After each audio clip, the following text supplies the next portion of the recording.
SER Podcast. Hora 25. Aimar Bretos. En la mesa del análisis, en un día de altísimo voltaje judicial como hoy, Manuel Rico, buenas noches. Buenas noches. Irene Dorta, ¿cómo estás? ¿Qué tal? Buenas noches. Carlos Cue, muy buenas noches. Hola, buenas noches. Víctor Vázquez, hola Víctor. Hola, buenas noches. Y Emma. se suman los periodistas de la SER que siguen el juicio del caso Mascarillas, que son Isabel Vega y Pedro Jiménez. Hola a los dos, chicos. ¿Qué tal? Buenas noches. Hoy ha comparecido ante el Tribunal Supremo el corruptor Víctor de Aldama, que ha decidido utilizar su declaración como acusado para disparar contra todo el mundo, contra los presentes en el juicio, que son sus compañeros de banquillo Ábalos y Koldo, y contra los ausentes en el juicio porque nadie les acusa de nada, como el presidente Pedro Sánchez. 8 horas ha estado Víctor de Aldama declarando y prácticamente desde el minuto 1 y sin pruebas ha tratado de implicar a Pedro Sánchez en el presunto amaño de obras para financiar el PSOE. Esto lo ha repetido una y otra vez. Dice que Sánchez sabía todo, que estaba el primero en la jerarquía, pero claro, lo que pasa es que todo lo ha dicho Vega sin pruebas. Sí, además es curioso porque la afirmación más gruesa la ha soltado cuando estaba declarando sobre otro tema que no tenía nada que ver, como si de repente hubiese recordado que tenía que decirlo. Si hay una jerarquía en este caso, y que yo obviamente estoy en la banda organizada, criminal, el señor presidente del gobierno, Pedro Sánchez, está en el escalafón 1, el señor Ábalos es el escalafón 2, porque es el que daba y otorgaba, el señor Koldo García en el 3 y yo en el 4. Aldama estaba tan decidido a implicar al presidente del gobierno que ha acabado llevando la contraria a la UCO y eso que está colaborando. La investigación, como casi todos los testigos, señala que Koldo era el alter ego de Ábalos y por eso su influencia. Que Koldo, cuando llamaba a alguien, la gente le cogía el teléfono, tanto ministros como asesores, no porque supieran que estaba detrás el señor Ábalos, era porque sabían que era una persona de Pedro Sánchez. No ha tardado la abogada del asesor en buscar la contradicción. El teléfono de Sánchez no aparece en las agendas incautadas ni están registradas las llamadas. Ver a Koldo llamar al presidente, pues en plan broma, como un colega, pero te voy a arrancar la cabeza. ¿Tiene usted alguna explicación de por qué en los registros de llamada no hay ningún solo registro de llamadas del señor Koldo al señor presidente? Pues ¿Conoce este dato? que solamente una, que entonces Koldo me mentía y me tomaba el pelo. O sea, la que ha intentado desacreditar esto es la abogada de Koldo. Sí, hoy iban las defensas en busca de la contradicción. Pero es que además Aldama se ha explayado en detallar un presunto sistema de mordidas por obra pública que se está investigando en la Audiencia Nacional. Sostiene que le situaron a él como nexo con las constructoras para sacarles dinero de cara a financiar al Partido Socialista, que es lo que le dijeron a Ábalos y Koldo. A lo que yo me aferro es un poco a lo que me van diciendo ellos. Quiero decir, me dicen, siéntate con esta constructora, que te digan a qué licitación quieren ir, nos las marcas, ¿vale? Que te den 3 licitaciones, porque va a ser de la siguiente manera. En una licitación va a quedar en baja temeraria, en otra licitación les vamos a poner por mitad de la tabla y en otra licitación les vamos a poner ya arriba de la tabla para que gane la licitación. Porque esto ha sido una constante en toda su declaración cuando se refería a Sánchez o al partido, como al asegurar que el presidente sabía de esta supuesta trama de mordidas, lo hacía siempre por referencia, citando a Koldo García, afirmaba que se lo había contado él. Aldama ha dicho que él entregó a Koldo y Ábalos unos 2 millones de euros en comisiones durante casi 3 años. Dice que les llevaba las mordidas al Ministerio de Transportes, como unos 10.000 euros mensuales para Ábalos y para Koldo, y que en una tacada, por ejemplo, podía llevar hasta 200.000 euros en efectivo. Dice que los llevaba en billetes en una mochila, Pedro. Sí, dependía un poco de la cantidad y así utilizaba él el transporte, ¿no? Para llevar ese dinero a sus 2 compañeros de banquillo. Aldama se ha dibujado como una especie de cajero del exministro Ábalos y de Koldo García. Al asesor ha dicho que le entregó durante casi 3 años 10.000 euros al mes, primero a él y después a su hermano, para pagar los gastos fijos que tenían tanto el exministro como Koldo García. Pero a esta remesa hay que sumar lo que tú decías, Aimar, las mordidas de las constructoras por adjudicaciones públicas, sobres, bolsas de plástico llenas de billetes que el comisionista llevaba a sus casas e incluso, efectivamente, al ministerio en una mochila sin que en los controles le revisaran absolutamente nada. Yo les he entregado cantidades de dinero en efectivo a los 2 en sobres. Muchas veces yo me llevaba una mochila de Montblanc. En esa mochila llevaba el dinero. Yo no llevo mochilas nunca y solamente llevaba la mochila cuando llevaba dinero en cantidades importantes al ministerio. Si llevaba entre 50 y 60.000 euros los llevaba en un sobre, porque en billetes de 50 pues, es un taco así y lo llevaba en un par de sobres o 3 sobres. Si llevaba cantidades más altas, como he llegado a llevar alguna vez, hasta 250.000 euros, lo llevaba en la mochila. Las cifras le han bailado, pero ha dicho que en 3 años les ha podido dar en comisiones entre 1,5 millones y 2 millones de euros. Aldama ha apuntado especialmente a Ábalos y ha ido explicando todo lo que él, Aldama, dice que le ha pagado a Ábalos. Por ejemplo, el chalet en la provincia de Cádiz para que veraneara, los servicios de mujeres prostituidas en un viaje oficial del ministro, o el alquiler del piso de Jessica Rodríguez, que era la amante de Ábalos en aquel entonces, Pedro. Sí, Ábalos era el oscuro objeto de deseo de Aldama y Koldo le pinchaba, le contribuía y le empujaba a que no dejara de agasajarle porque había que tenerlo contento.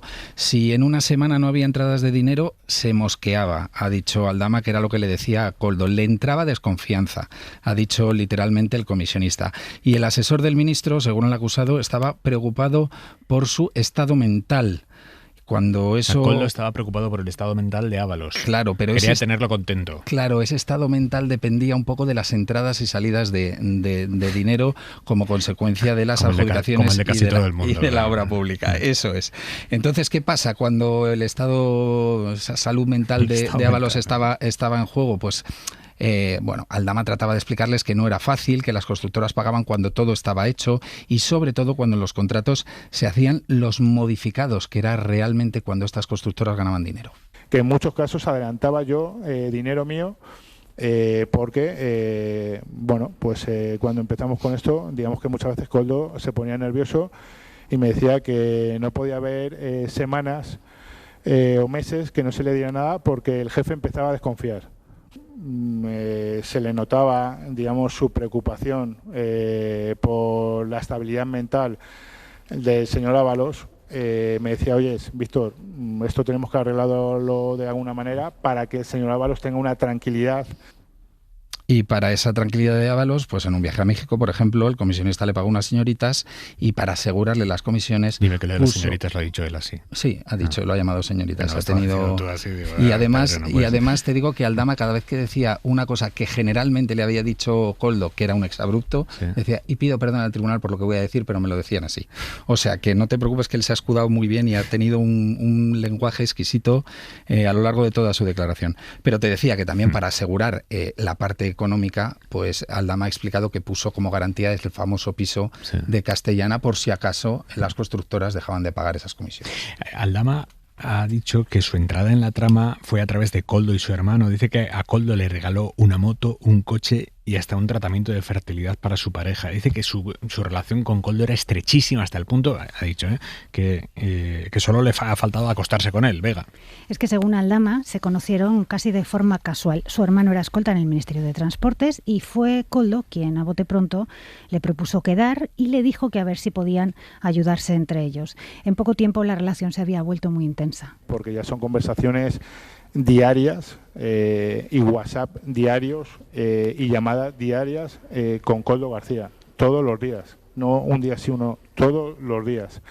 Y sin exagerar, WhatsApp a lo mejor cada media hora, porque hay un momento en el que me convierto en el comodín de la llamada.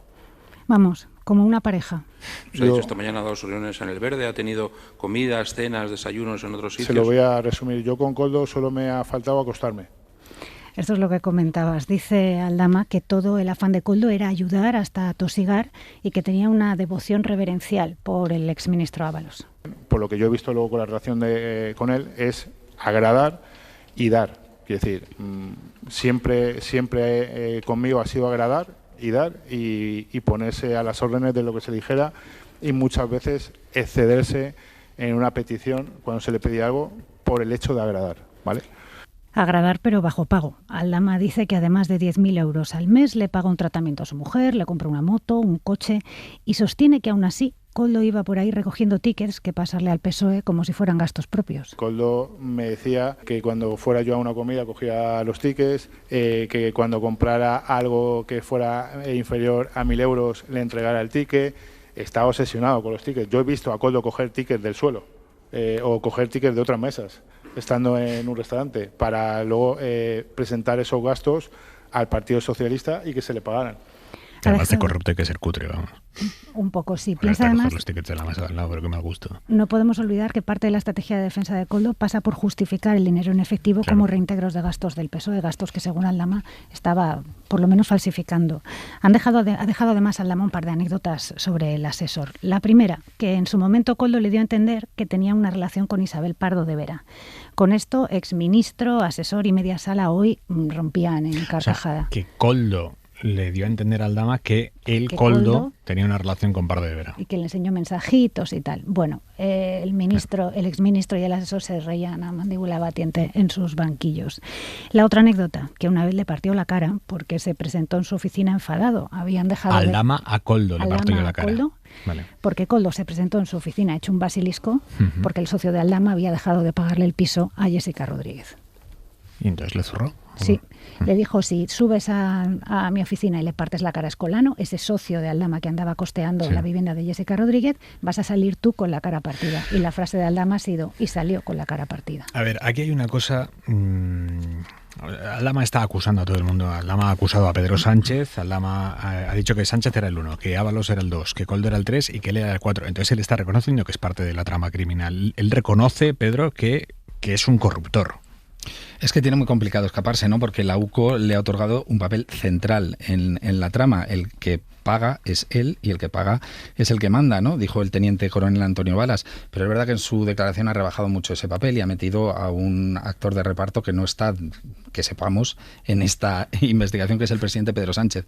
Ha dicho que Pedro Sánchez está en el 1 y que su cajón sería el 4, por detrás de Koldo y por detrás de Ábalos, porque él ha dicho que lo que quería con esta relación era ganar prestigio, posición, para poder prosperar en sus negocios, en los lícitos. Se entiende que era en esos en los que quería prosperar, pero ha dicho que se vio metido por culpa de Ábalos y Koldo en una, lo ha llamado ruleta, en una dinámica a la que no supo o no pudo decir que no. Se convirtió en un intermediario para empresas adjudicatarias de obra pública que alcanzó su cúspide con ese contrato de mascarillas, esos contratos de mascarillas por los que se ha embolsado, dice, antes de impuestos, 5,5 millones de euros. Y para ganar puntos de cara a una condena digerible, efectivamente, él no se esconde, él lo reconoce y se arrepiente.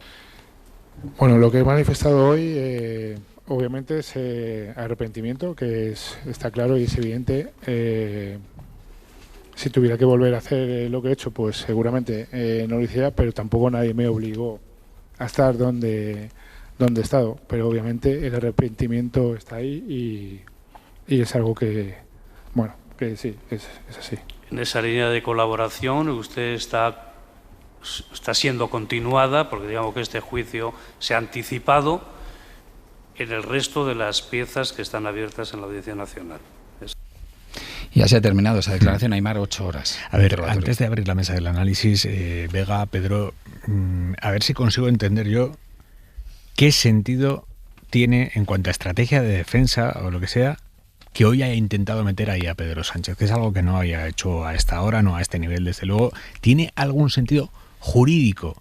¿Tiene algún sentido en su pacto con la Fiscalía? Algo que haya intentado meter ahí a Pedro Sánchez, porque entiendo que señale y que cuente de todo sobre Ábalos, sobre Koldo, que están acusados como él, pero que intente enmerdar al presidente del gobierno, ¿qué sentido tiene? ¿Empiezo yo? Yo personalmente lo interpreto, pero claro, depende desde qué punto de vista se analice.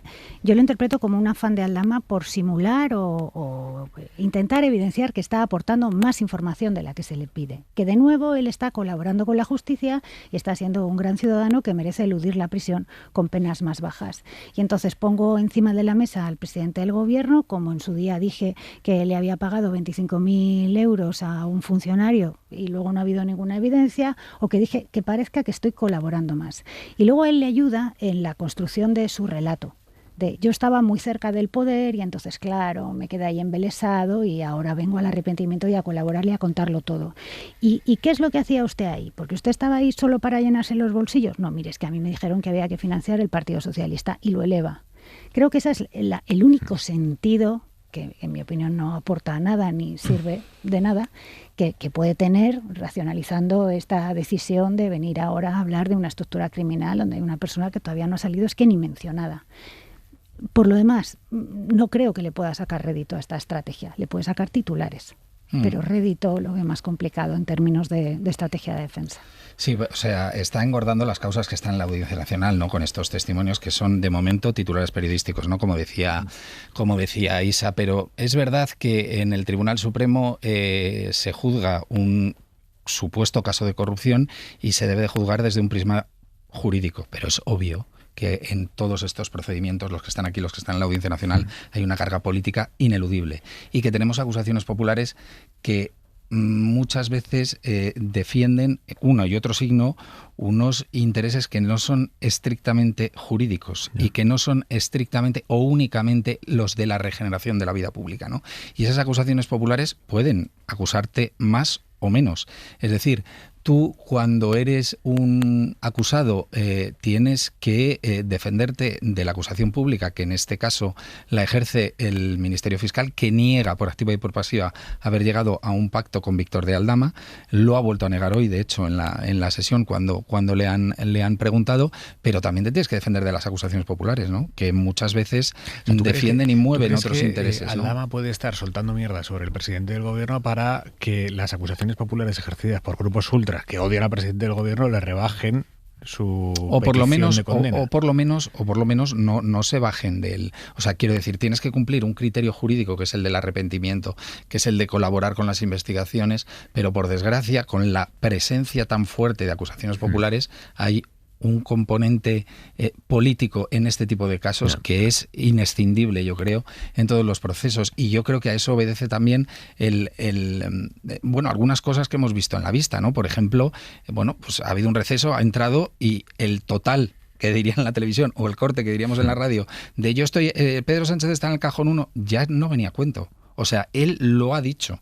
Lo ha dicho cuando no estábamos. Él quería decir esto. Él quería que quedara claro que María Jesús Montero, él se sentó delante de la funcionaria de la Agencia Tributaria para negociar la deuda con Hacienda 3 veces delante de una funcionaria de Hacienda por orden de María Jesús Montero. Eso es lo que dice esto es lo que dice Víctor de Aldama, ¿no? Entonces, yo creo que es verdad que el tribunal se va a mover por un criterio exclusivamente jurídico, pero yo creo que hay otros intereses en la sala que son inevitables e inescindibles. Dorta, ¿cómo lo ves tú?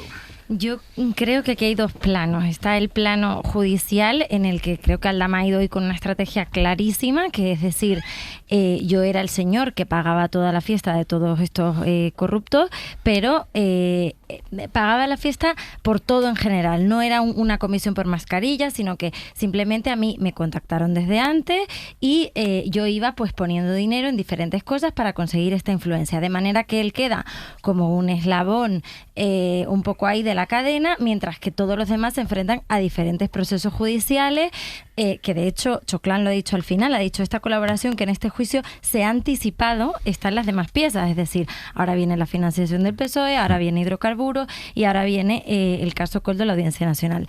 Esto en el plano jurídico. Y luego está el plano mediático, que Aldama también controla muy bien. Hay que recordar que cuando El País publicó que había entregado un sobre, el sobre famoso de Delcy en la Audiencia Nacional, Aldama publicó un vídeo en sus redes sociales diciendo: no sé qué más tengo que hacer, no puedo tener todo este peso sobre mi espalda, el PP y Vox pónganse de acuerdo ya. Esto lo publicó Aldama en sus redes sociales. Con lo cual yo creo que él juega a esa doble estrategia, la estrategia judicial muy astuta de intentar quedar como el eslabón en el que, era un eslabón desde luego de la cadena de corrupción, pero no era el más alto, y luego la estrategia mediática a la que él le interesa contribuir, que es la de apuntar al número 1. ¿Pero por qué le interesa? Quiero decir... porque mediáticamente le interesa, porque Aldama se ha convertido ya en un personaje. Sí, pero una cosa es que te llamen el tertuliano en el programa de la noche de donde te dan que llamar. Pero ¿el qué gana con eso? En cuanto a eso, es que es un señor sobre el que pesa una petición de muchos años de cárcel. ¿Qué gana teniendo a la derecha pesan 6 años, no pesan tanto. Y gana muchas cosas fuera. Es que aquí hay muchos negocios y mucha gente muy cercana a Aldama. Es que esto no es solamente la tertulia de turno. Hay muchas cosas aquí detrás. Claro, es que el espejo de lo que tenemos en esta causa, como te dice Irene, son 7 años frente a 30. en la petición máxima que piden para Ábalos y Koldo, pues ese es el espejo en el resto de causas en el que está Aldama, siempre y cuando cumpla con esa colaboración. Con esa, bueno, como esas revelaciones. De hecho, su abogado se esfuerza todo lo posible en la vista, decir, lo de Hacienda lo confesamos nosotros, esto lo revelamos nosotros, esta otra cosa es nuestra. O sea, quiere poner de manifiesto que está colaborando con la justicia para que le sirva también para amortiguar las causas que tiene en la Audiencia Nacional. Nacional. Si viene y declara lo mismo, no se nota tanto, subimos un poco la ganancia y parece que la colaboración es mayor. Esa es mi lectura. Pero ¿colaboración con quién? Quiere decir, si la Fiscalía está diciendo que no ha llegado a un acuerdo todavía, ¿no? Bueno, pero la obra pública ha puesto de manifiesto documentos de obra pública manuscritos por Koldo, que las pruebas caligráficas de la UCO han atestiguado que efectivamente esas anotaciones las ha hecho Koldo. Ha revelado que le pagó 25.000 euros al ex jefe de gabinete de la ministra de Hacienda, aunque él lo niega, pero reconoce que hubo gestiones para aplazar la deuda con Hacienda de una de sus empresas, gestiones para conseguir la licencia de Villafuerte. Mi pregunta es, si tú no has llegado a un acuerdo con la Fiscalía, ¿de qué te sirve? Sobre el acuerdo. Sí. Es que esto es una cosa que también he llamado hoy... No hay que firmarlo, ¿no? No. He llamado hoy a una persona para que me explicara el tema de los acuerdos de la Fiscalía Anticorrupción. Entonces tengo la lección aprendida. Porque es que al fiscal jefe efectivamente le molesta mucho el tema del pacto. Entonces, realmente el Código Penal obliga a poner un atenuante, o hay atenuantes y agravantes. En este caso hay un atenuante de colaboración. Y es verdad que Aldama tiene 3 delitos, mientras que Ábalos y Koldo tienen 6 delitos. Porque Ábalos y Koldo eran las personas que estaban en la administración. El perjuicio de la corrupción está en la administración y no en el empresario que pierde su dinero pagando comisiones. Con lo cual, ya de por sí parte con una petición de penas mucho menor, porque tiene 3 delitos menos, y además tiene un atenuante de colaboración. Ahí el fiscal anticorrupción puede jugar con el suelo de la pena, pero desde luego lo que está claro es que ha habido una colaboración, eso es innegable. Aldama se sentó diciendo que Santos Cerdán estaba metido en el ajo, todo el mundo le llamó loco y luego resultó que Santos Cerdán estaba, con lo cual ha habido una colaboración y el fiscal anticorrupción tiene que poner ese atenuante. Y podría mejorarlo. ¿Es obligatorio que sea pública la colaboración entre la Fiscalía y el acusado?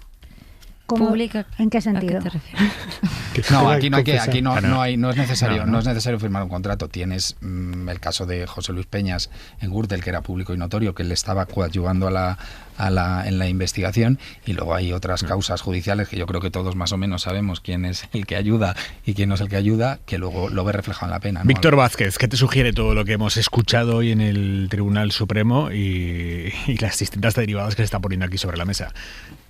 Bueno, yo creo que es difícil distinguir, como muy bien habéis dicho, la vertiente valle-inclanesca de todo este proceso. Es decir, es un proceso inusualmente grotesco por el perfil de algunos de los imputados, especialmente de quien ha declarado hoy, de lo que sería la vertiente jurídica. Yo creo que en el caso de Aldama hay una estrategia procesal, en un sentido jurídico estricto, bastante clara, que es buscar el atenuante por cooperación.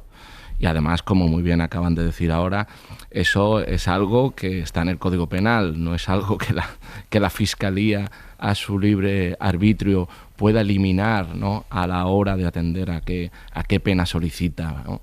Y creo que también es cierto que ese atenuante para intentar a través de la colaboración rebajar la pena, pues durante la instrucción pues se lo ha podido ganar en algunos aspectos.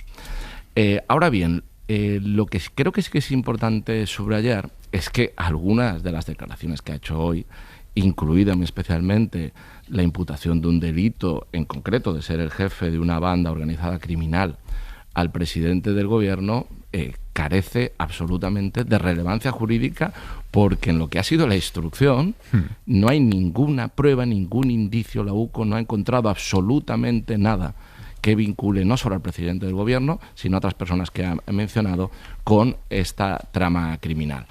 ¿Por qué digo esto? Porque yo hoy, por ejemplo, leía reacciones cuando te decía, no, una vez que ha hecho una alusión al presidente del gobierno, es inevitable, por supuesto, que es absoluto, no es que sea inevitable, es que hay que evitarlo, y además hay que señalar muy claramente que el único valor de la testifical es con respecto a otras pruebas que han sido, que forman parte de la instrucción y a las cuales se puede referir para reafirmar su valor. Pero la testifical en sí misma no puede servir para otras incriminaciones. En cualquier caso, y más allá de lo telenovelesco, ¿no?, que tiene este litigio, parte también con una ventaja, que es que al final son 6 años lo que se les están pidiendo. Es decir, que él es verdaderamente quien menos se juega en este proceso en el que se haya inmerso, y no quita el lado que yo he dicho valleinclanesco para que hayamos observado imputaciones muy serias a quien era ministro de Transportes, que en este caso sí que tienen una base muy sólida en la investigación que ha realizado la UCO. No. Y ahí yo creo que encontramos el valor jurídico de lo que ha sido la testifical hoy de Aldama. ¿Sánchez podría querellarse contra Aldama por meterlos en pruebas ahí? Por calumnias. Aquí hay que distinguir dos cosas. Alguien que está siendo, con este caso, procesado, acusado, tiene derecho a no declarar contra sí mismo, y esto se traduce en una suerte de derecho a mentir. Cuando acudes a la justicia como testigo, tienes que decir la verdad, tienes que colaborar con la justicia. Si mientes o si obstruyes el normal funcionamiento de la justicia, tienes una responsabilidad penal. Cuando eres acusado, precisamente porque estás amparado en garantías constitucionales básicas, como no declararte culpable, pues esas mentiras no tienen relevancia jurídico-penal por el hecho de mentir en sí. Pero obviamente si tú imputas una actividad criminal directa a una persona, no estás eximido de que se querellen por calumnias y obviamente que se inicie un proceso por ese delito. Manuel Rico. Bueno, yo lo primero que creo que hay que explicar someramente es quién es Aldama. Aldama es un delincuente confeso habitual. Hoy estamos hablando del caso que se juzga en el Supremo, el caso Mascarillas. Hay un informe de la agencia tributaria que le acusa de montar una trama de fraude fiscal por la que estafó presuntamente 2,6 millones de euros, derivado de Mascarillas, es decir, al igual que el novio de Ayuso, gente que no solo da un pelotazo en ese momento en el que estaban muriendo cientos o miles de personas al día, sino que además monta una trama de fraude fiscal para estafar a todos los ciudadanos. Es un elemento absolutamente central de la trama de hidrocarburos, en la que estamos hablando también de una estafa probablemente en torno o más de 200 millones de euros.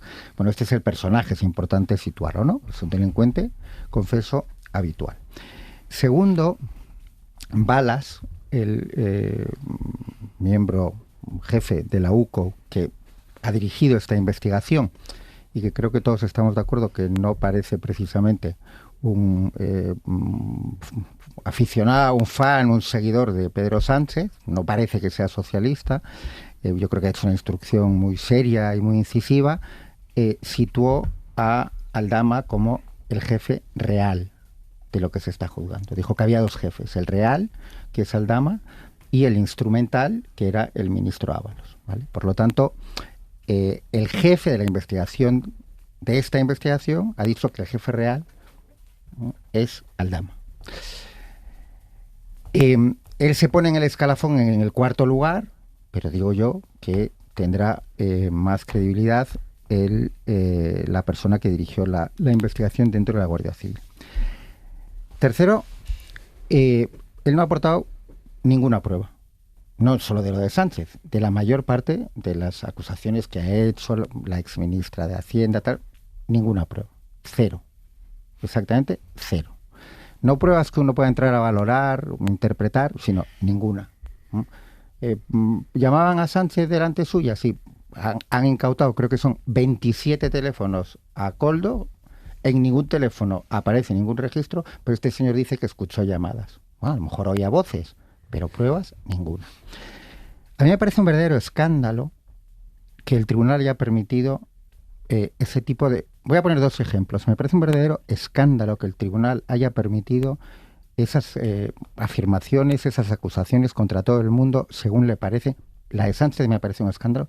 Me parece igual o más escandaloso que no le hayan puesto firme cuando dan a entender que Pardo de Vera tiene una relación sentimental con Koldo. Pero ¿eso qué tiene que ver con lo que se está juzgando en el Supremo? ¿Pero esto qué país es? ¿El Supremo de un país serio puede permitir eso? Eso es de un país bananero, por favor, ¿vale? Cuando uno compara lo que está ocurriendo en Mascarillas con el juicio de Kitchen, que está siendo al mismo tiempo, es asombroso.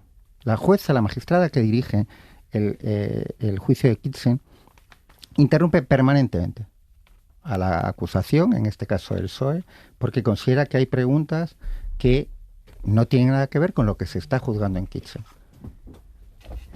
Y aquí tenemos a un tribunal en el Supremo que permite absolutamente todo sin intervenir. ¿Cuál es el criterio? ¿Cómo queremos que nos tomemos los ciudadanos en serio la justicia cuando vemos dos varas de medir tan terriblemente diferentes? Carlos Cue.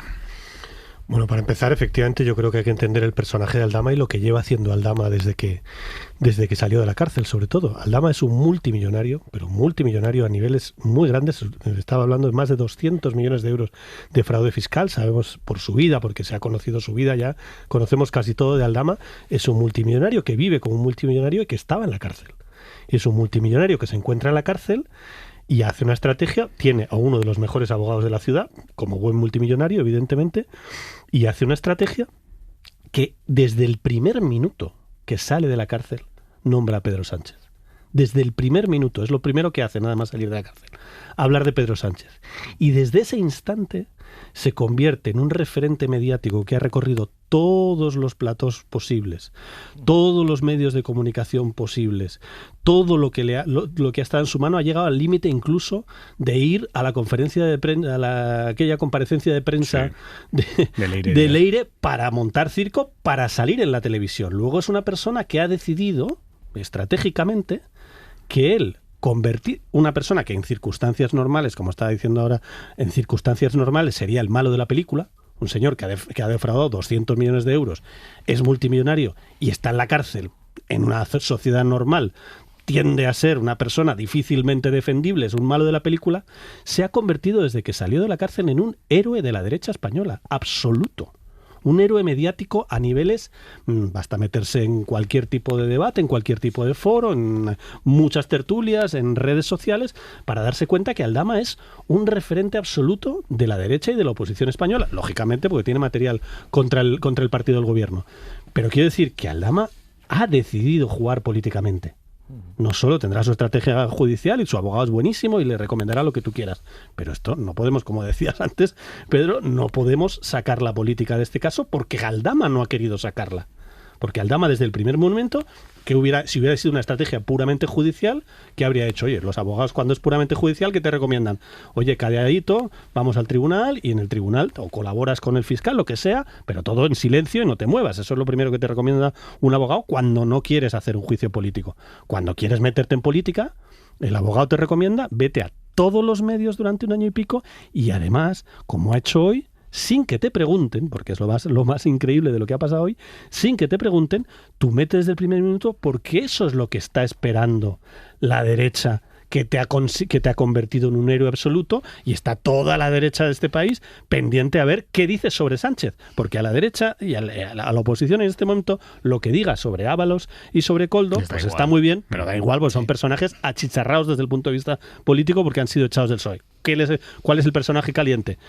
El presidente del gobierno y la ex vicepresidenta que es candidata en Andalucía, son los calientes. Con lo cual lo que ha hecho hoy es responder a la expectativa de un mundo político y de un mundo mediático que le ha convertido en un héroe a un delincuente confeso que, insisto, no es un de poca monta, es una persona sobre la que cae un proceso de 200 millones de euros. Pues eso evidentemente altera un poquito la credibilidad de lo que pueda decir. Pedro.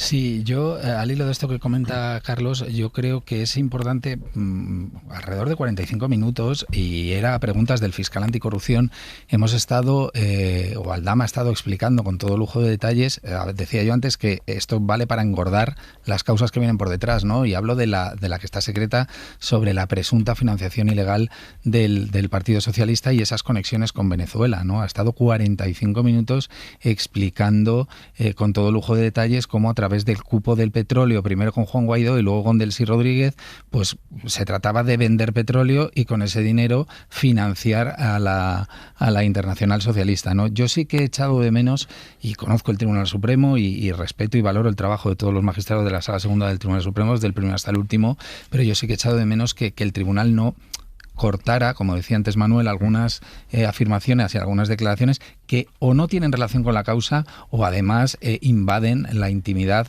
de terceras personas que no se pueden defender. Víctor de Aldama ha llegado a decir, según Koldo, a María Jesús Montero se le hacía el coño agua con Ábalos. Y esto lo ha dicho en el Tribunal Supremo. Y hemos tenido, Isabel y yo, un debate gigantesco sobre si ese corte, claro, ¿qué dices? ¿Qué hacemos? Yo creo que precisamente, o sea, yo entiendo cierta parte del tribunal en permitir preguntas, uno, sobre otros miembros que no estuvieran allí, porque acreditar el tráfico de influencias también implica tener influencias políticas a lo mejor a otros niveles, y dos, porque efectivamente hay otras causas abiertas y creo que el fiscal anticorrupción probablemente esté utilizando esto como antesala de las otras causas que vienen por detrás. Pero sí que es verdad que creo que no es de recibo, y estoy segura de que muchos miembros del tribunal lo ven igual, que en sede judicial se hable como estaba hablando Aldama ya al final, confiadísimo, diciendo no sé si estoy hablando en chino, no soy imbécil, lo que ha dicho de la ministra Montero. Creo que la Sala Segunda del Tribunal Supremo, que es la que tiene que dar ejemplo para todas las salas judiciales de España, no deberían permitir que se hablara como en la barra de un bar. Y sobre todo una semana, como decía antes, bueno, una semana después de cuando hemos visto otra actuación en Kitchen completamente diferente, pero sobre todo, esto sois más expertos vosotros que yo, pero desde el punto de vista político, mediático, del debate público de un país, que haya un señor que diga, porque lo ha dicho abiertamente en el Tribunal Supremo, la máxima instancia judicial de este país, abiertamente, que el presidente del gobierno es un corrupto, y que después de eso no pase nada. O sea que inmediatamente después de que alguien de ese nivel en el Tribunal Supremo esté diciendo el presidente del gobierno es el número 1 de una trama criminal, y no hay repregunta, no hay intentar a qué se refiere, no hay intentar en qué se basa la prueba, no hay un tribunal que le dice, oiga, eso no, porque no está siendo juzgado. Hay un detalle que en mi opinión ha marcado la diferencia con la declaración de Aldama respecto de lo que está ocurriendo ahora mismo en Kitchen, o incluso de lo que hemos visto con los testigos imputados en otros procedimientos que han venido estos días atrás al Tribunal Supremo. Y es que hoy el fiscal de anticorrupción a Aldama en las formas le ha tratado como si fuera un testigo. Explique usted. Claro. Y entonces Aldama explicaba, y pasaban 10 minutos y 15 minutos, y Aldama seguía explicando. Pero, al margen de lo que podamos debatir sobre si esa es la conducta adecuada o no lo es, el hecho es que el fiscal está haciendo su saquito de material para las otras causas que lleva, que es la misma fiscalía, y es el tribunal quien debe decidir si lo para o no.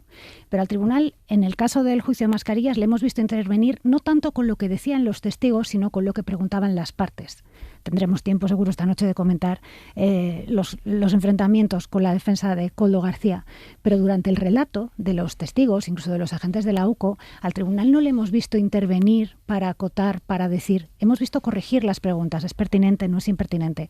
Y hoy con Aldama ha pasado un poco eso. Claro. Ha sido solo en un par de ocasiones, y cuando ya se estaba yendo mucho por las ramas, si os fijáis, es una persona que subordina muchísimo, pero muchísimo, cuando habla. Cuando se iba demasiado y se perdía demasiado en la frase, ya igual, sí, había un momento concreto, mencionaba una comida, una cena con Ángel Víctor Torres, un tema de PCRs, que ya el presidente del tribunal, última hora de la tarde, le ha dicho, mire, vamos a centrarnos. Sí, pero por eso yo pregunto, son un detalle, perdona, yo por eso pregunto, efectivamente, desde el punto de vista del debate público, porque este país, en todos los informativos, todas las tertulias, todos los periódicos, están abriendo con esta historia de que Aldama va directamente contra el presidente de gobierno.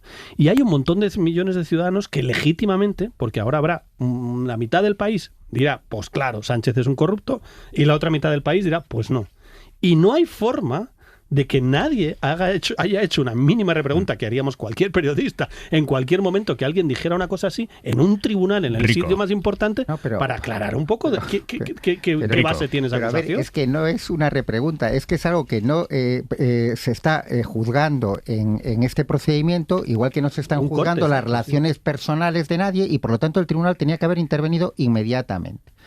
Pero a mí me interesa otra cuestión que acaba de salir, ¿no? Que es el fiscal, que efectivamente el fiscal lo ha tratado como un testigo. Antes he dicho que hay que reconocerle la atenuante de colaboración. Bueno, sí, obviamente, sí colabora, pero la fiscalía puede decidir realmente las pruebas que está aportando, qué solidez tienen, y sobre todo, lo que no tenía la obligación el fiscal anticorrupción de hacer es pedir que saliese de la cárcel cuando lo pidió.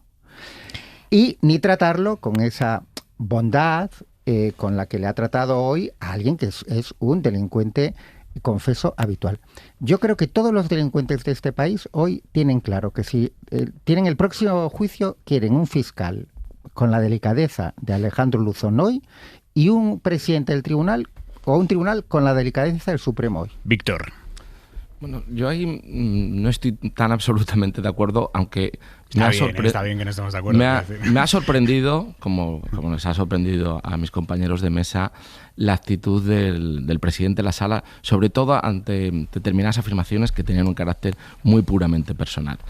Ahora bien, el interés que pueda tener el presidente de la sala por dejar hablar en una testifical, no conocemos cuál es. Porque no podemos dar por sentado que esta haya sido una testifical que le haya venido bien a la credibilidad del propio Víctor Aldama, porque ha incurrido en contradicciones, hipérboles, esa misma manera de intentar buscar de una manera clara el protagonismo político, creo que le resta credibilidad. Y que probablemente pues, el presidente de la sala en algún momento ha podido tener la intención de baremar la propia credibilidad de un testimonio que al fin y al cabo es un testimonio importante y relevante. Hay jueces también que dejan hablar más y jueces que dejan hablar menos, y también en función de la precomprensión que ellos hayan hecho del material probatorio que existe, que eso lo desconocemos y lo veremos luego con la sentencia. Sí, es cierto, me ha extrañado también mucho que ante la imputación de un delito como el de ser el jefe de una banda criminal al presidente del gobierno haya habido un silencio. Eso también creo que es muy difícil que a nadie no le sorprenda, ¿no?, el que no se haya dicho nada. En cualquier caso, me parece, y ahí, Carlos, yo no creo que haya tenido tanta relevancia para manchar la imagen del presidente del gobierno una declaración precisamente por algo que habéis dicho todos, ¿no?, que es por el propio pedigrí de quien la hace, ¿no? No sé, la relevancia que haya podido tener real en la opinión pública, más allá de que pensemos que la derecha entrona o cierta derecha entrona a este personaje, ¿no?, por su inquina hacia el presidente del gobierno, yo creo que también lo podríamos relativizar. Yo creo que una persona muy desautorizada. Yo te doy un dato objetivo para darle esta relevancia. A la hora de que esto se produjera, el líder de la oposición estaba pidiendo la dimisión del presidente del gobierno si no se querellaba con Aldama. Luego, alguna relevancia tiene, porque es un elemento fundamental, y obviamente el Tribunal Supremo, que es el tribunal que obviamente, por eso es el tribunal que sistemáticamente no hace procesos en medio de elecciones y tiene una extrema cautela, es el más cauteloso de todos, en teoría, o debería ser el más cauteloso de todos con los temas sensibles políticamente, porque trata todos los temas sensibles políticamente. El Tribunal Supremo sabe perfectamente, todos los miembros de ese tribunal y el presidente, por supuesto, sabe que en el momento que él está pronunciando eso, él sabe perfectamente que eso tiene una relevancia política máxima, porque obviamente es material para la oposición. Vamos a estar varios días hablando de ese tema porque la oposición va a convertir eso en el eje de su estrategia. Al margen de que tú no te creas Aldama, hay muchos millones de personas que sí. Hay mucho, porque este país está dividido. Esto es un hecho, objetivamente. Esto es un hecho, como está dividido Francia, como está dividido Italia, como está dividido Estados Unidos. Hay una polarización muy fuerte en todo el mundo. el tribunal sabe que esa polarización existe y sabe que el hecho de que un señor, que por mucho que tú y yo creo que pensamos más o menos lo mismo, que es un hombre con poca credibilidad, hay muchísima gente que le da exactamente igual, por eso Aldama ha trabajado con eso, le da exactamente igual que haya sido un delincuente si es un tipo que ha estado metido en el ajo y está diciendo que el presidente del gobierno estaba metido en el ajo.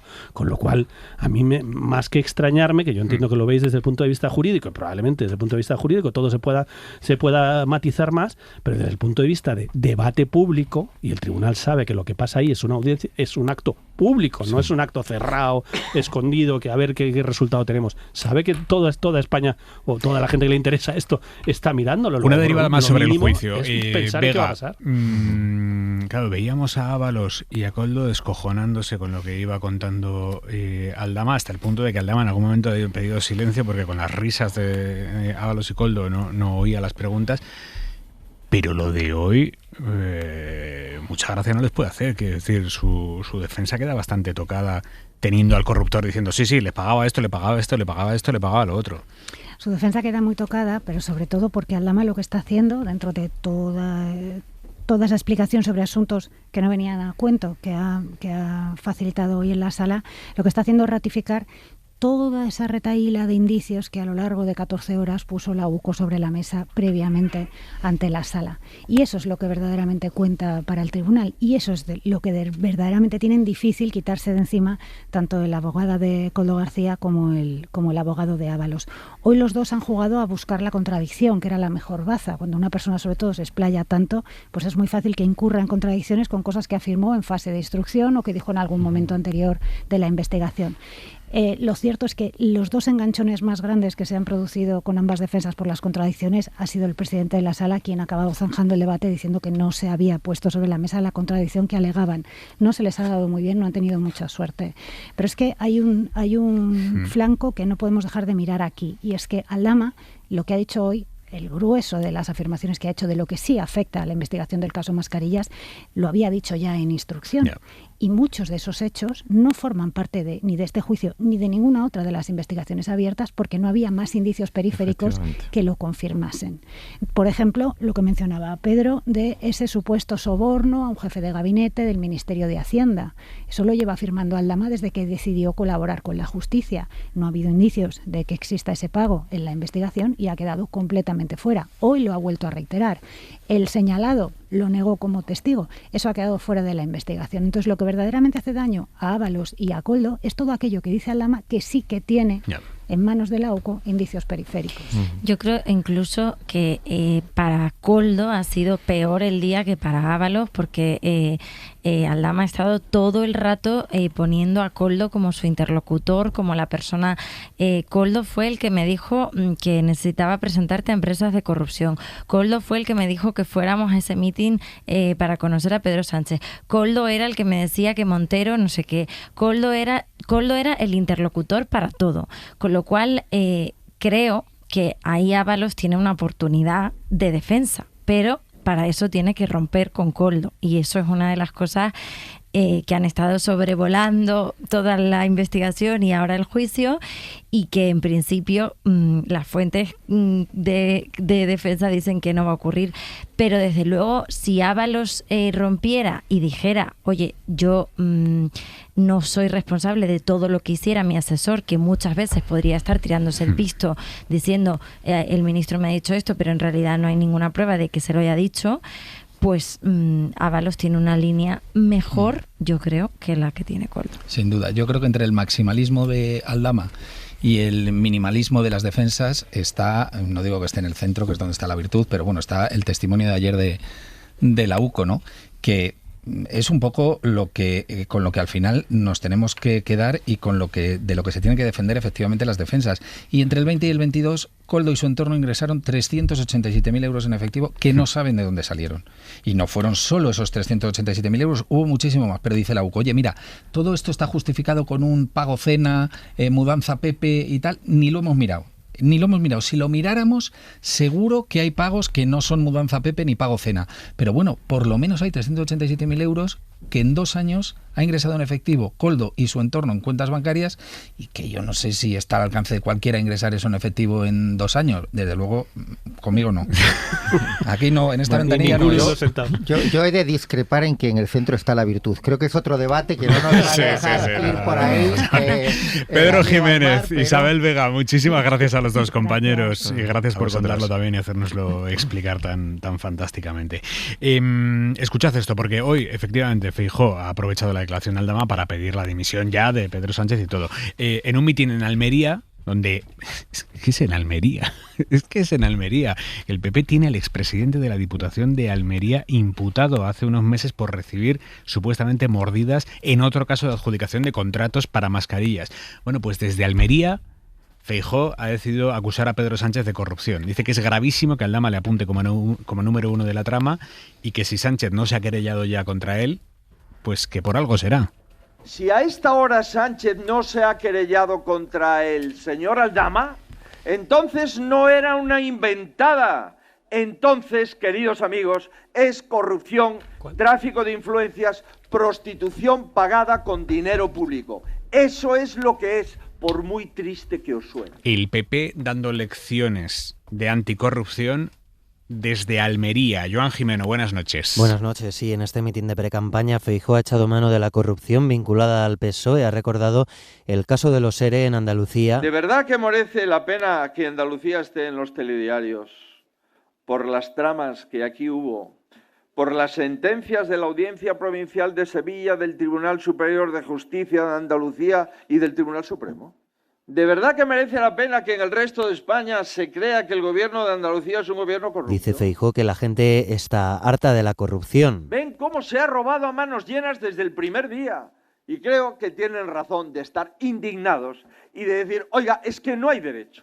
No hay derecho a sufrir un gobierno como este. Y ha hecho referencia además al caso Mascarillas, que se juzga en el Supremo con el exministro Ábalos sentado en el banquillo. En el Tribunal Supremo se está juzgando al gobierno de Sánchez. Por primera vez, un ministro de un gobierno en ejercicio, hasta hace unos meses, sentado en el banquillo. Esto lo ha dicho Feijóo en Almería, una plaza delicada porque allí saltó uno de los primeros casos Mascarillas de España tras la pandemia, el que afecta a la que hasta hace nada era la cúpula del PP provincial y a la Diputación de Almería.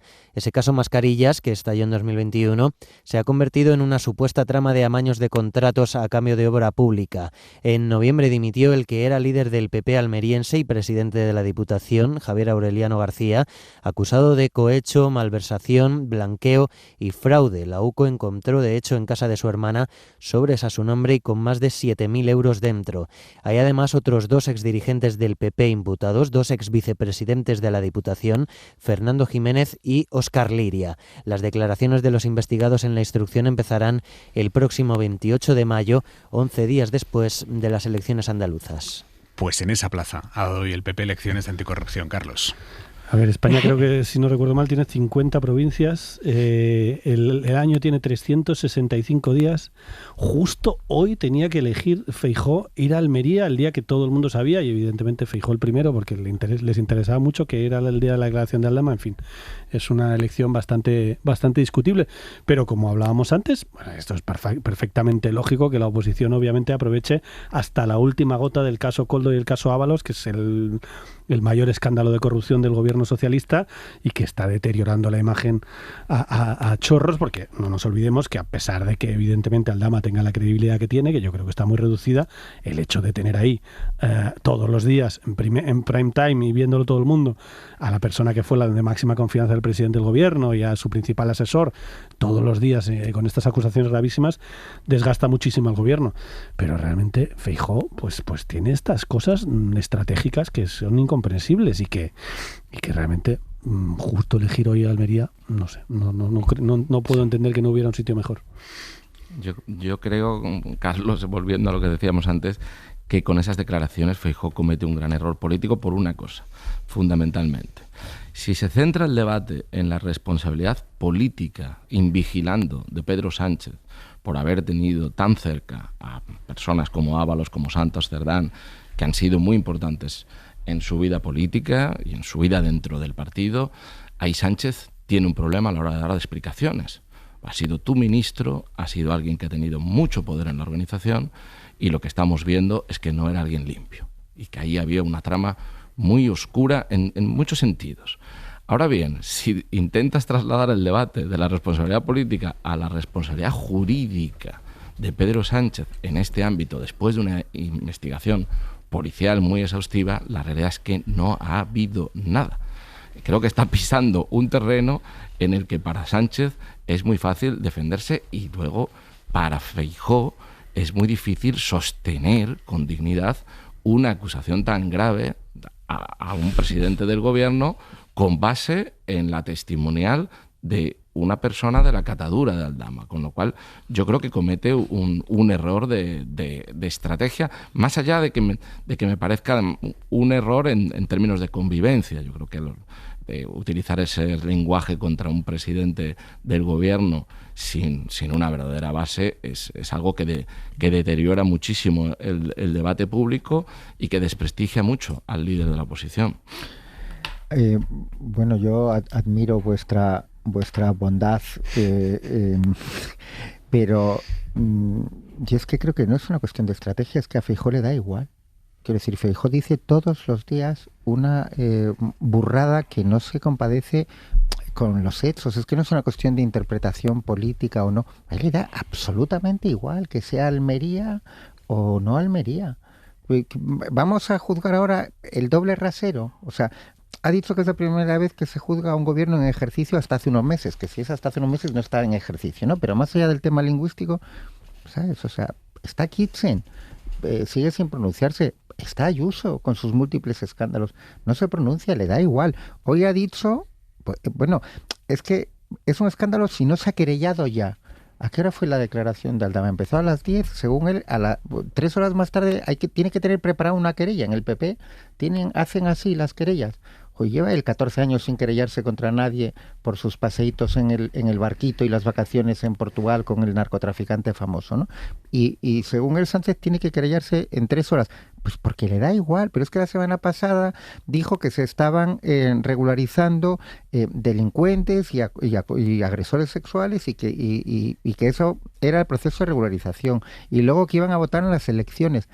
Es que no lo podemos juzgar, en mi humilde opinión, quiero decir que por eso aprecio vuestra bondad, que sí lo seguís haciendo como queréis encontrarle un principio de realidad.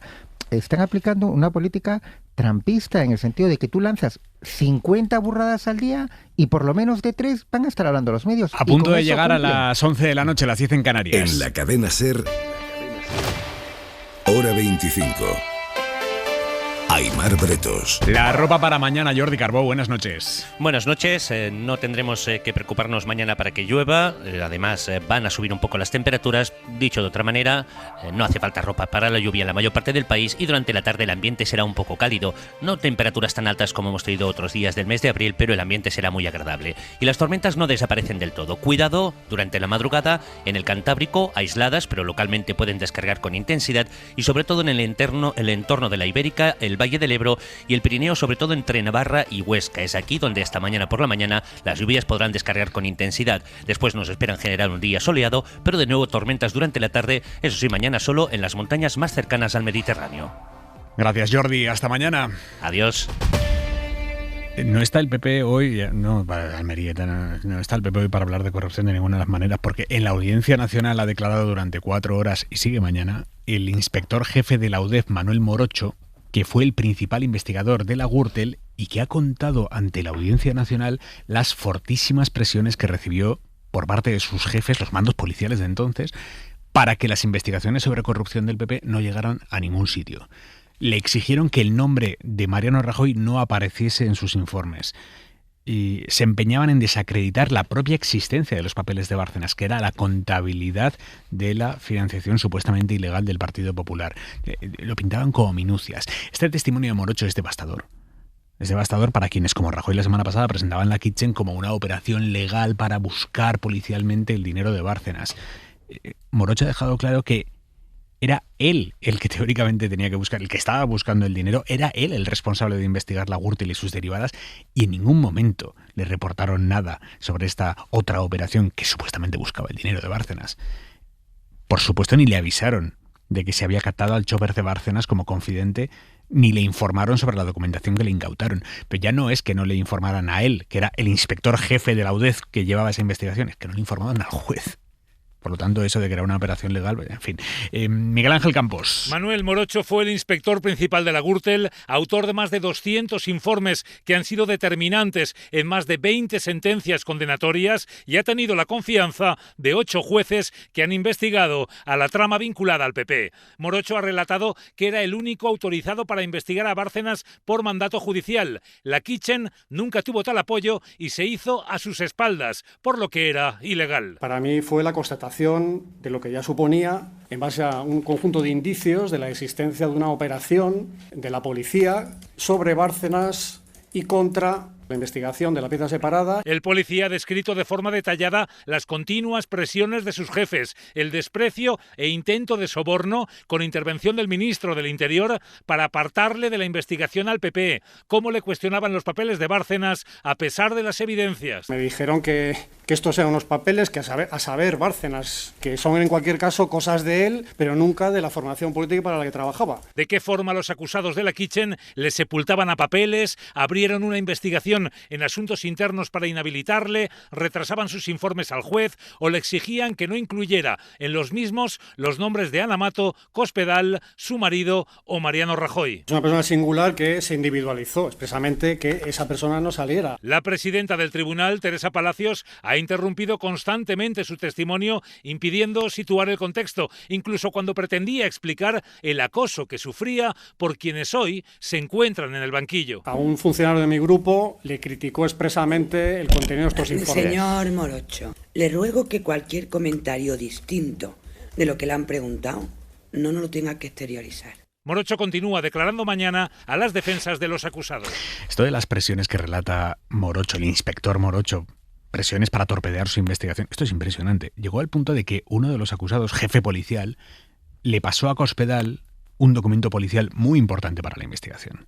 Y acabó en la cúpula del Partido Popular. Bueno, es que Cospedal era la cúpula del Partido Popular. Javier Bañuelos, buenas noches. ¿Qué tal? Buenas noches. Sí, si algo hemos escuchado hoy en boca del inspector jefe Manuel Morocho es como la cúpula policial de entonces le acorraló, le acosó y le presionó para evitar que llegase al corazón de la trama Gürtel. Tuvo que escuchar de todo. Por ejemplo, así le presentó Eugenio Pino, entonces DAO, y ahora sentado en el banquillo de los acusados. Y me dice, cuando le dice Eugenio Pino, este es Morocho, me mira... y tú quedas aquí si tenías que estar muerto. Los avisos eran continuos. Es cierto que uno de sus superiores en un momento determinado le dice que usted no es invulnerable cuando usted está en plena investigación de Gürtel y que se acuerde usted de Garzón. Y caso afirmativo, ¿me identifica quién se lo dijo? Sí, fue así, fue el que entonces era jefe de unidad, Manuel Vázquez. El control de la cúpula policial sobre su investigación a la Gürtel era total y fue a más con el caso de los papeles de Bárcenas. Había un control directo del trabajo porque lo que ellos lanzaban, decían, es que yo era incontrolado. Sin ningún disimulo, agentes como el comisario Olivera, que se enfrenta a 19 años de cárcel, estando ya fuera de la UDEF, le pedía los informes de la caja B del PP. Sería conveniente que me participaran los informes que vais haciendo, yo los veo y te voy dando mi orientación. Nunca se los dio, pero Morocho sí le entregó a Olivera un fax que encontró del empresario Pablo Crespo, en el que explicaba a Bárcenas cómo debía maquinar las empresas de la Gürtel para financiar al PP. Lo que no esperaba Morocho es dónde acabaría esa información secreta. Luego me dice, oye, que ese documento ya me he encargado yo de que lo tenga Cospedal. Y yo pues me quedé estupefacto, porque era un documento pues importante a los efectos de ir construyendo poco a poco la prueba. No sé por qué tenía que salir del ámbito de la investigación, porque no tenía por qué. Manuel Morocho también ha ratificado que rechazó todos los puestos que le ofrecieron para abandonar su investigación, cargos en embajadas muy bien remunerados que nunca aceptó. Le ofrecían puestos fuera de España para quitárselo de encima, para apartarlo de la investigación. El comisario Olivera se reunió con él para decirle qué quieres, a dónde quieres ir. Y en esa reunión, al comisario que le estaba ofreciendo un puesto para quitárselo de encima, al comisario le suena el móvil. Y coge el comisario, ¿y quién era? El ministro. Y dice el comisario, hola ministro, estoy con él, luego te cuento. Dice que tiene que nombrar a una persona para un puesto en Lisboa, en el MAOC, y que el director general quiere colocar a uno, pero que él no quiere nombrar a ese. Entonces, que él quiere proponerme a mí, que es un puesto, pues bueno, con una económicamente bien retribuido. Le dije que no por mi compromiso con el magistrado, con la instrucción. Sigo comentando, recibí una llamada telefónica en el móvil, la contestó: hola ministro, buenos días, buenas tardes. Le dijo lo que fuera, estoy ahora con él, ya te contaré luego. La colgó la llamada y me dice: ves, hasta me llama el ministro. Esto es acojonante. Dorta, ¿cómo lo ves tú? Bueno, yo creo que esta historia, el caso Kitchen, que es un caso... Déjame decir que aquello era 2013, Morocho no lo ha identificado, pero el ministro del Interior por entonces era Jorge Fernández Díaz. Sí, que es el principal acusado del caso. Esa historia es un caso de Netflix, o sea, es un caso de increíble, es el metacaso de corrupción, porque es la corrupción para tapar la corrupción. Es gravísimo porque además sucede dentro del Ministerio del Interior, que es las personas que tienen que luchar precisamente para perseguir delitos. Y creo que también es la historia, aparte de todo esto, de dos funcionarios públicos muy honrados que también hay que resaltar. Uno es desde luego Manuel Morocho, que es la historia que hemos escuchado hoy y que vamos a seguir escuchando mañana, de la cantidad brutal de presiones que tuvo. Le llegaron a decir: ¿qué haces aquí? Tú deberías estar muerto. Sus superiores, imagínense investigar en esas condiciones en las que todos tus jefes te están mirando mal por estar investigando. Y la historia de otro funcionario público que fue el juez Pablo Ruz, que es por lo que se terminó esta investigación. Un juez al que no renovaron la plaza en la Audiencia Nacional, que ahora se ha vuelto a un juzgado y sigue siendo juez de a pie, y un juez que permitió y dio a ese inspector en ese momento la capacidad y el paraguas para que siguiera investigando y que hoy se pueda estar juzgando el caso Kitchen. Víctor. Sí, yo estoy muy de acuerdo con lo que ha dicho, que esto es una prueba de la importancia del alto funcionariado, porque, y el caso de Pablo Ruz es una persona a la que puedo dar fe, ¿no?, que llevó a cabo una investigación muy difícil y creo que la hizo en términos impecables. Y luego estamos no ante un caso de corrupción cualquiera. Yo creo que lo hablamos ya otro día, Aymar.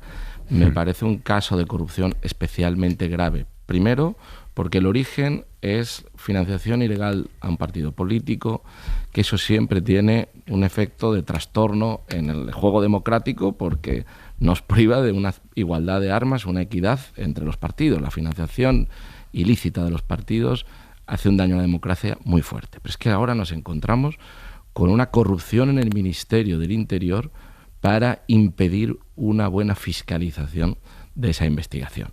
Y el testimonio de hoy de alguien que ha sido inspector jefe y que trabajó efectivamente con el juez Ruz mano a mano ha sido un testimonio durísimo y demoledor, que transmitía una seguridad desde mi punto de vista extraordinaria.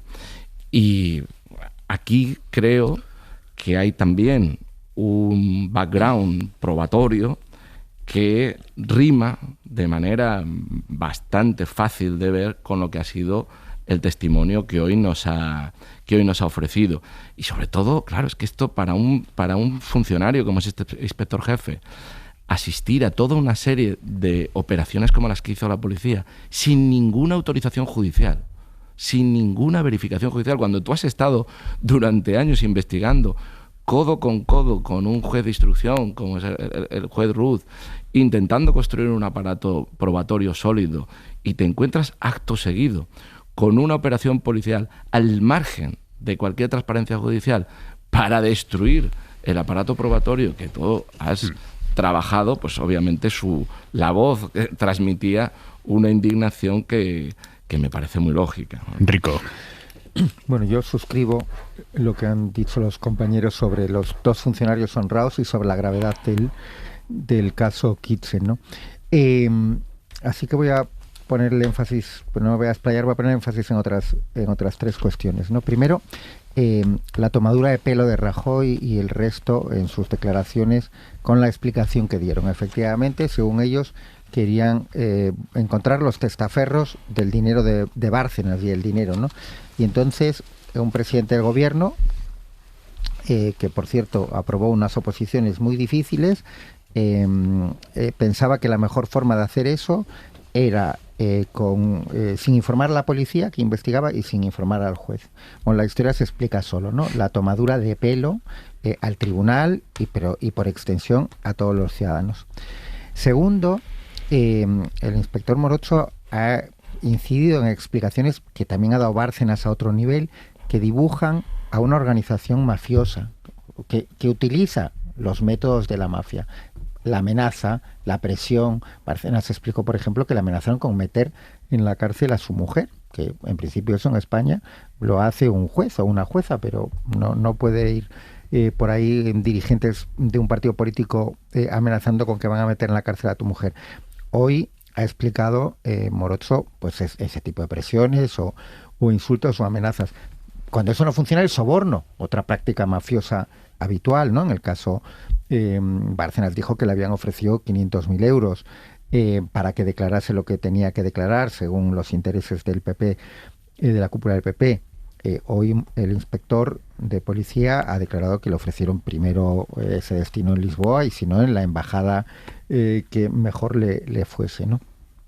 Y luego el tercer elemento, bueno, lo que han dicho sobre Cospedal nos vuelve a recordar la maravillosa instrucción que hizo el juez García Castellón para el PP, no para la justicia, no para que se conozca la verdad, sino para los intereses del PP, ¿no? Que Cospedal no esté sentada en el banquillo de los acusados es algo alucinante desde el punto de vista jurídico, y hoy pues habéis puesto esa declaración de Morocho, ¿no? De la cúpula del PP, la cúpula mafiosa, de la policía, dándole documentos claves de una investigación a la que era máxima dirigente del PP en aquel momento, ¿no? Cospedal. Y un último apunte, habéis dado el corte de la jueza Teresa Palacios, interrumpiendo a Morocho cuando estaba explicando algo que era absolutamente pertinente. Me parece tremenda la comparación con lo que ha ocurrido hoy en el Supremo. Igual que me parece tremendo que este juicio llegue con 10 años de retraso, mínimo 6 años de retraso, y lo bien que ha ido, y me alegro porque así debería ser siempre el caso Mascarillas, que se está juzgando con la celeridad que debería ocurrir siempre. Es que el problema ha sido de Kitchen, no del caso Mascarillas. Obviamente, no, es lo que estoy diciendo. O sea, el drama es que tengamos que esperar, porque la Kitchen se cerró en el 2021 y hasta años. 2026 no se ha encontrado una sala y una fecha donde hacer el juicio. Pero ese es el drama. Pero es que estoy... Es muy fuerte. Por eso lo resalto, pero es que aquí el drama siempre cae para el mismo lado. ¿Sabes? No, porque probablemente el caso de Cerdán le ocurrirá lo mismo. Lo veremos juzgándose dentro de 5 años. Bueno, pues ojalá que no. Pero yo de momento lo que tenemos sobre la mesa es que los dramas caen siempre del mismo lado. Y obviamente lo que tendría que ocurrir es lo que está ocurriendo con el caso Mascarillas. Carlos. No tiene ninguna duda. No, son un detalle, y es que Rajoy compareció con obligación de decir verdad. Y, en fin, me parece bastante evidente que lo que dijo de que era una operación toda para buscar, para buscar el dinero de Bárcenas legalmente, ha demostrado Morocho claramente que no. Yo creo que todo esto es súper interesante también para reivindicar este país. Hay cosas en este país que funcionan. Y el caso Gürtel es un milagro. Es un auténtico milagro que el caso Gürtel llegara a ser juzgado y condenado a un partido en el gobierno que además cayó el gobierno por eso. Pero esa es la parte bonita. La parte fea es que prácticamente todas las personas que hicieron ese trabajo se hundió su carrera. Todas cayeron en el camino. Desde el juez Garzón, que empezó, el juez Pedreira, que siguió y que acabó defenestrado socialmente y luego además estaba muy enfermo y murió muy joven, y el juez Ruz, ni contemos, se le acabó su carrera, como bien acaba de contar, pero ya hay más. El juez de Prada, que es uno de los 3 jueces que firman la sentencia, que acaba provocando una moción de censura que acaba con Rajoy, años después, unos cuantos años después, cuando intenta legítimamente, después de una carrera brillante y con todo el prestigio que uno puede tener en ese mundo, lo ponen en la lista en 2021, si no recuerdo mal. Estaba la negociación prácticamente hecha para el nuevo Consejo General del Poder Judicial hasta que aparece el nombre de Prada. Y dice el PP, que entonces estaba Pablo Casado, dice el PP, si va de Prada no hay acuerdo. y como el PSOE y Sumar en ese momento dicen no lo retiro, no hay acuerdo y seguimos 3 años más con este. Quiere decir, digo que muchas de las personas, que seguramente habrá excepciones, pero en el caso de Morocho, muchas de las personas que participaron al máximo nivel en el caso Gürtel se jugaron su carrera, este caso lo estamos diciendo, en fin, todos tus jefes machacándote y acabaron bastante mal. Irene y Víctor. No, yo por añadir, o sea, por no decir que todo el mundo acabó mal, desde luego Morocho ascendió a comisario y ahora es comisario de una comisaría de Madrid y esa sentencia fue ratificada por la Sala de lo Penal del Tribunal Supremo. Sí, no, sí, digo que es un milagro.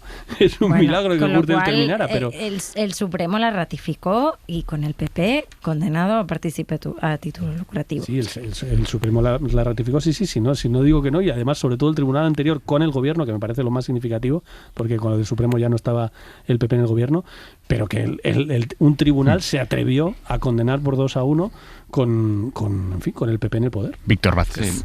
Sí, bueno, yo creo que tampoco es tan milagro. Es decir, que en España se ha juzgado a gobiernos de distinto signo y hemos conocido sentencias que han tenido implicaciones en cambios políticos. No sé, yo creo que la llegada de Aznar al poder no se puede entender sin lo que fue la investigación y el juicio a los GAL.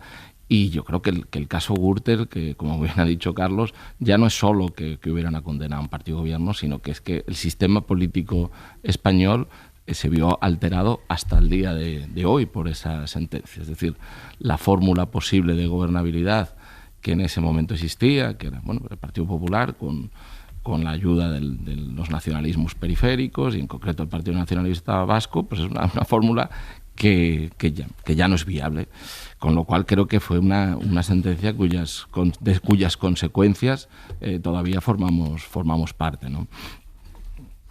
Yo entiendo perfectamente lo que está diciendo o lo que dijo Cué y lo comparto plenamente. Fue un milagro en el sentido de que esa investigación pivotó de forma muy clara sobre Morocho. Y bueno, hicieron todo lo posible y lo imposible para cargárselo, por lo civil y lo criminal que se decía antes, ¿no? Desde presionarlo, intentar que no metiese los nombres de políticos en sus informes o sobornarlo mandándolo a una embajada. No solo a una embajada, mira, escucha. A la sede del FBI, que le ofrecieron irse a Cuántico, a Estados Unidos, a que se formara a donde quisiera, con tal de que no siguiera tocando lo que tenía que tocar aquí en España. Como no sabían cómo quitarme de en medio, que en el fondo era el objetivo final, ya se les ocurre el ofrecerme el curso de la National Academy del FBI en Cuántico. Entonces yo le digo, mire, yo tengo que hablar con el magistrado y dependo de él. Entonces, y es así porque es lo cierto. Entonces hablé con él, hablé con el magistrado, Valorú, mira, me quieren largar a Estados Unidos 2 meses y medio y yo no quiero irme. Entonces, si no me autoriza, yo no voy a irme. Tuvieron la mala suerte de que hubo un shutdown de la administración Obama y en vez de irme en 2013, al final acabé yéndome en 2014, cuando ya los informes principales estaban realizados. También ha contado, y esto lo mencionaba Campos, que le cargaban con más investigaciones aparte de la Gürtel para entorpecer sus pesquisas en la Gürtel. Y de hecho, en una de esas otras investigaciones distintas a la Gürtel, aparecieron unos audios que olían fatal sobre Oriol Pujol, hijo de Pujol. Y oye, para desmenuzar esos audios le pusieron a Morocho todas las facilidades del mundo. Lo llamaron a la sede de la Dirección Adjunta Operativa de la Policía, con el hoy acusado Eugenio Pino a la cabeza, y los ojos les hacían chiribitas a los mandos policiales con esa investigación potencial sobre Pujol, hijo. De hecho, me llamaron a la DAO, tuve reunión allí con Pino, el resto de personas que estaban allí, con el jefe de la unidad, y pues me pusieron a disposición todos los recursos posibles para que llevara adelante esa investigación con premura. Todo lo contrario de lo que le hacían con la Gürtel. Todo lo contrario, plenos recursos para hacerlo. ¿Que notó usted el contraste entre una investigación y otra, para resumir? Totalmente. Enrico, sí, te quitaba la palabra. Sí, pues entonces es milagroso en ese sentido que tengamos que dar, o que ocurriese en su momento, un funcionario que contra viento y marea se mantiene en la investigación. Y con un Ministerio del Interior que en vez de cumplir con sus funciones está haciendo lo contrario, está comportándose o está cometiendo delitos. En este caso, contra Podemos, contra los independentistas, etcétera. La mujer del presidente del gobierno, Begoña Gómez, ha denunciado a Vito Quiles porque, según su versión, Vito Quiles la ha agredido en el interior de un restaurante en Madrid. Alejandro Becerra, buenas noches. Begoña Gómez iba acompañada de dos amigas cuando el activista la abordó y le impidió salir a la calle, según fuentes de la Moncloa. El agitador ultra ha subido después un vídeo editado a sus redes sociales en la que se ve a las dos acompañantes agarrando a Quiles e intentando que deje de perseguirla y grabar. ¿Se arrepiente? Oye, que me quitas mi móvil. Señora Gómez. Un vídeo editado en el que solo se ve cómo sale del local y después están todos fuera. Estas fuentes aseguran que el agitador ha accedido a un local privado y la presunta agresión ha ocurrido en su interior. Después ha impedido que Gómez pueda abandonarlo. La denuncia ya está presentada. Varios ministros del PSOE han condenado los hechos en redes sociales. Montse Mínguez, portavoz de los socialistas, pide al PP que lo condene. Son grupos perfectamente organizados y hay responsabilidades políticas. En este país hay partidos que llevan muchos años blanqueando estas actitudes. Incluso algunos los están financiando en sus bolos políticos. Y la pregunta que tenemos que hacernos es ¿hasta cuándo?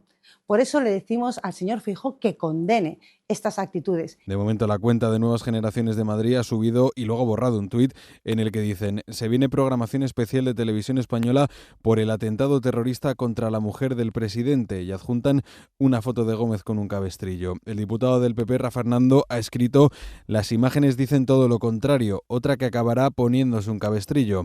Quiles está procesado por un presunto delito de injurias y calumnias por mensajes contra el secretario general de Facua, Rubén Sánchez. La acusación particular pide en este caso 9 años de prisión para el agitador. Irene. Mira, yo, una anécdota.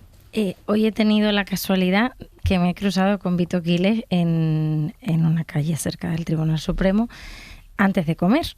Entonces, luego he visto este vídeo, he intuido, no lo sé, que se ha ido después de estar allí. A mí lo que me llama la atención, aparte, por supuesto, de esto, es quién avisa a Vito Quiles de dónde está cada persona en cada momento. O sea, la legión de personas que tiene mirando dónde está comiendo la mujer del presidente del gobierno en Las Rozas me parece muy grave. Y la legión de personas que luego identifican a la mujer que está con Begoña Gómez y la señalan también, me parece muy grave también. Entonces, desde luego, ni hablar de que esto sea periodismo, eso ya no por la manera en la que hace la pregunta o el hecho de irte a una comida privada a asaltar allí a la mujer del presidente del gobierno, sino porque es que en el país hemos publicado que le ha pagado al Albise Pérez, con lo cual desde el momento en el que cobras de un partido político o de un político, dejas de ser cualquier cosa parecida al periodismo. A mí lo que apuntas me parece muy interesante, ¿no? Por poner un paralelismo, pero ese tipo de gente siempre ha existido, lamentablemente. Pues en la Alemania nazi eran los vecinos muchas veces los que denunciaban a los judíos para quedarse con sus propiedades, ¿no? Y luego había muchos Quiles de turnos, ¿no? Los capos en los campos de concentración, tal. A mí me preocupa la dirigencia política en este caso. Yo ahí solo tengo una pregunta. ¿Tellado sigue pensando que Vito Quiles es un ejemplo de periodismo valiente? ¿Es el ejemplo que pone el PP sobre cómo debe ser el periodismo? Yo creo que esa es la gran pregunta que nos tiene que contestar Tellado y obviamente su jefe, el señor Feijóo. ¿Es el modelo de periodismo Vito Quiles para el PP o tienen otro? Carlos y Víctor. Irene se le ha encontrado hoy por casualidad. En el Congreso nosotros convivimos con Vito Quiles. Esta mañana tiene toda la relevancia del mundo porque quiere decir que Vito Quiles no estaba a esa hora allí, o sea que alguien le ha avisado. Y no solo eso, claro, sino que he indagado un poco y me han contado que efectivamente la gente le avisa por Instagram, le dice el camarero, el guardacoche, el señor que está al lado de quien sea en ese momento relevante, le van avisando y le van contando. Esto es un sistema que ya instaló hace bastante tiempo Albise Pérez, que tiene 800.000 personas que le siguen en Instagram, creo que ahora anda por 850, y que una de las cosas que les pide a esas personas que le siguen con Instagram es: si ves a cualquier político, cualquier persona relevante de la izquierda, avísame, en cualquier lugar. Intenta hacerle una foto, Por tanto, si cualquier político de izquierda, esto le ha pasado a todos los ministros, que lo saben perfectamente, está en un restaurante comiendo con amigos, es muy probable que haya alguien al lado haciéndole una foto para ver lo que está comiendo, para ver cuánto vale la cuenta, para ver con quién está, y se lo mandan al vice, que se lo manda a Vito. Esto está súper estructurado y le pasa a todos los referentes progresistas de este país. A poco que estén en un restaurante ya saben que cualquiera de las personas que tienes alrededor, motivo por el cual algunos están cambiando de hábitos y demás, porque esto además pasa con las familias, pasa con los hijos, pasa en situaciones muy desagradables. Mucha gente que no lo quiere decir, no lo cuenta a lo mejor en privado tal, pero el nivel de acoso es una salvajada de cualquier persona, también periodistas, por cierto, de cualquier persona que tenga algún mínimo de visión pública, y además hay muchos albises y muchos Vitos por toda España. Vázquez. Y hay gente insultando a periodistas, a políticos, por toda España. Víctor. Decía Manuel que le preocupa. A mí el fenómeno Vito Quiles me preocupa muchísimo, y me preocupa en primer lugar desde la universidad. Yo cuando he visto el poder de convocatoria que tiene un sujeto así entre jóvenes universitarios, he visto que claramente hay un problema sintomático. Yo creo que son gente que ha dominado muy bien la comunicación virtual, que pertenecen a una ideología que yo creo que no se puede ya ni calificar ni de derecha, pertenecen a un nihilismo destructivo muy en conexión con lo que es el trumpismo, y al que han dado carta de naturaleza un partido conservador como el Partido Popular, que cierra la campaña de Aragón con una persona de estas características. O por ejemplo, Isabel Ayuso, que no le duelen prendas en fotografías, y normalizar un tipo con este comportamiento. Y el propio hecho de que se discuta la presencia o no de alguien con un comportamiento así en la Cámara de Diputados, donde hace regir, obviamente, la libertad de los periodistas para preguntar lo que quieran, pero la Cámara de Diputados es un lugar donde tiene que haber una mínima cortesía parlamentaria, que no solo es exigible a los diputados, es a cualquier persona que se encuentre de ese foro. Me parece un fenómeno muy, muy, muy preocupante, y esto es pues un episodio más, y sobre todo es muy preocupante que no haya una reacción desde todas las partidos políticos, de todas las ideologías, o por lo menos desde el centro derecha español, para censurar a un tipo así y a lo que él simboliza y significa. Antes de cerrar hora 25, dejadme que me vaya en directo a México, a Ciudad de México, porque la presidenta mexicana Claudia Sheinbaum acaba de recibir al ministro español de Asuntos Exteriores en la sede de la presidencia del país. Esto es un gesto muy importante en el deshielo diplomático que nunca ha habido una congelación diplomática, pero sí en este acercamiento diplomático que se está escenificando en los últimos meses, desde que el rey de España reconoció que había habido abusos en la conquista de México. Sheinbaum acaba de recibir a Álvarez, enviada especial de la cadena SER. Victoria García. Vicky, buenas noches. Hola, Aymar, buenas noches. Gesto poco habitual. La delegación española anhelaba subir ese escalafón de las relaciones diplomáticas con México, atascadas, como dices, desde hace 10 años. Para conseguirlo ha vuelto a ofrecer disculpas por los abusos, el dolor y la solicitud de perdón por lo que hicieron nuestros ancestros en el Nuevo Mundo hace más de 500 años. Sheinbaum parece estar satisfecha ya. Ha recibido a Álvarez en el Palacio de la Presidencia, aunque lo ha hecho sin presencia mediática, sin declaraciones. Así que se entiende que las rencillas están solventadas con este reconocimiento. Una historia en la que también ha habido dolor, injusticia, abuso. Hacia los pueblos originarios hubo injusticia y hubo abuso. Justo es reconocerlo y justo es lamentarlo, porque esa también es parte de nuestra historia compartida.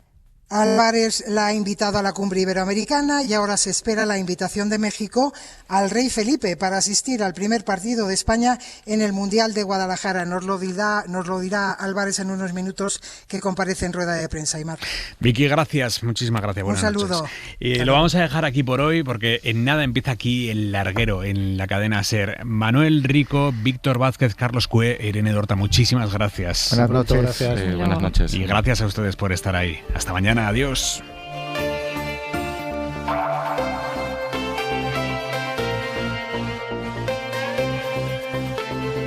Hora 25, con Aymar Bretos. Para no perderte ningún episodio, síguenos en la aplicación o la web de la SER, Podium Podcast o tu plataforma de audio favorita.